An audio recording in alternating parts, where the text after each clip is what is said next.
আজ রোববার 7ই ডিসেম্বর 2025 কলকাতার ব্রিগেড প্যারেড গ্রাউন্ডে 5 লক্ষাধিক কণ্ঠে গীতা পাঠের একটি বিশাল আয়োজন সুসম্পন্ন হয়েছে। সনাতন সংস্কৃতি সংসদের উদ্যোগে এই অনুষ্ঠানটি অনুষ্ঠিত হয়। অনুষ্ঠানে উপস্থিত ছিলেন বাবা ধীরেন্দ্র শাস্ত্রী, যিনি বাগেশ্বর বাবা নামে পরিচিত, বাবা রামদেব এবং এছাড়াও বিশিষ্ট গুণীজনেরা এবং ঋষিমুনিরা। আয়োজকদের দাবি অনুযায়ী 5 লক্ষেরও বেশি মানুষ এই সমবেত গীতা পাঠে অংশ নেন।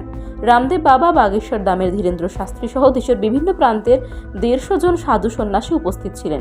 পশ্চিমবঙ্গের রাজ্যপাল সিভি আনন্দ বোসও এই অনুষ্ঠানে অংশগ্রহণ করেন। গীতাপাঠ সম্পূর্ণ রীতিনীতি এবং ধর্মীয় আচার মেনেই পরিচালিত হয়েছে। এই বিশাল জনসমাবেশ অত্যন্ত সুশৃঙ্খলভাবে সম্পন্ন হয়। একসময়ের বাম রাজনীতির কেন্দ্র লাল ব্রিগেড এই আয়োজনের ফলে গেরুয়া চাদরে ঢেকে গিয়েছিল, যা রাজনৈতিক মহলে আলোচনার জন্ম দিয়েছে। যদিও আয়োজক কমিটি এটিকে অরাজনৈতিক এবং সম্পূর্ণ ধর্মীয় এবং সাংস্কৃতিক অনুষ্ঠান বলেই দাবি করছে।